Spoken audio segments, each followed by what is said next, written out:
A Prefeitura de Belo Horizonte anunciou o adiamento da volta às aulas presenciais na cidade. A decisão vale tanto para a rede pública quanto para a rede particular. Sobre o retorno do ensino presencial pelo Brasil, a gente conversa agora ao vivo com Isabela Balalé. Ela é vice-presidente da Sociedade Brasileira de Imunizações. Isabela, boa noite. Muito obrigado mais uma vez pela sua entrevista, pela sua presença aqui no nosso CNN Prime Time. E é claro que eu começo te perguntando se fechar escolas neste momento é a solução. Boa noite, Márcio, todos que estão nos ouvindo. Então, a gente entende que é um momento complicado em que a gente tem um aumento de casos, mas não iniciar as aulas ou adiar o início das aulas, isso pode até demorar demais. E é a última coisa que a gente tem que fechar as escolas.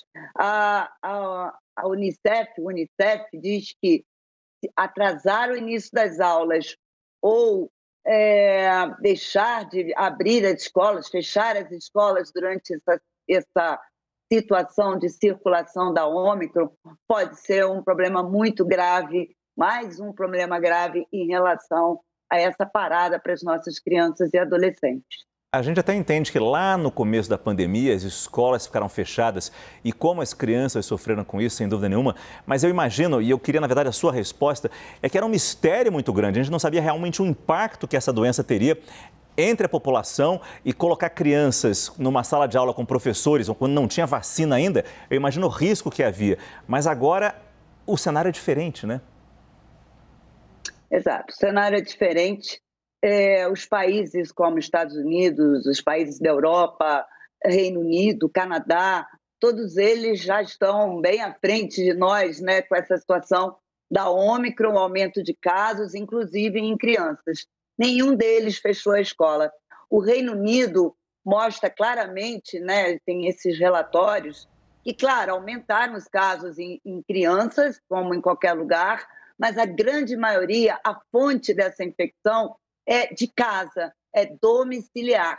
E é o que a gente vê aqui no Brasil. Lembrando que escolas, como a gente chama aqui no Rio de creche, né? Aqui em São Paulo chamam de berçários, estão abertas.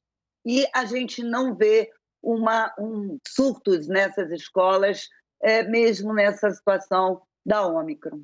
E tem uma curva de aprendizado também, né, Isabela? Se a gente teve no começo da pandemia tudo fechado, é porque a gente não sabia nada dessa doença. Agora sabemos muito mais e temos vacina.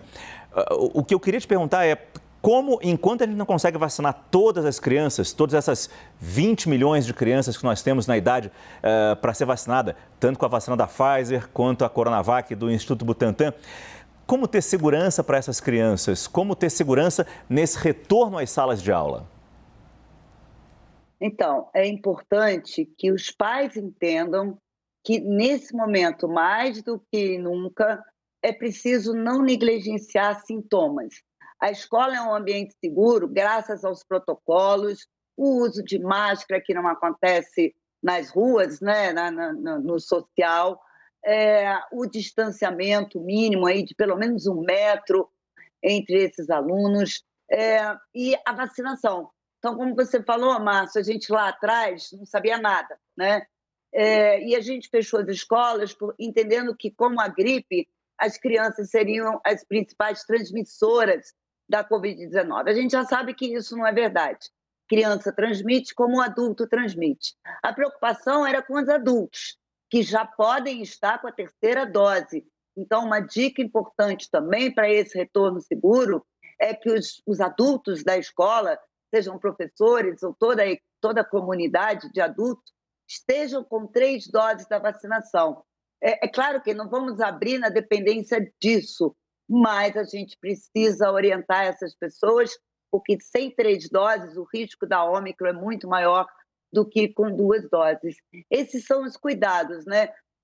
E, claro, recentemente publicamos pela Sociedade de Pediatria do Rio de Janeiro, em conjunto com a Sociedade de Pediatria de São Paulo, um documento, afirmando que as escolas devem sim abrir, e 2, com os protocolos que a gente chama de isolamento e quarentena, que precisam ser respeitados para que esse ambiente seja realmente um ambiente seguro. Então, máscaras, sintomas, fique em casa, distanciamento sempre que possível e o respeito aos períodos de isolamento e quarentena. Claro, também acelerar a vacinação dessas crianças que começou tarde por causa das audiências públicas feitas, que a gente consiga, de alguma forma, compensar esse tempo perdido lá no começo do ano.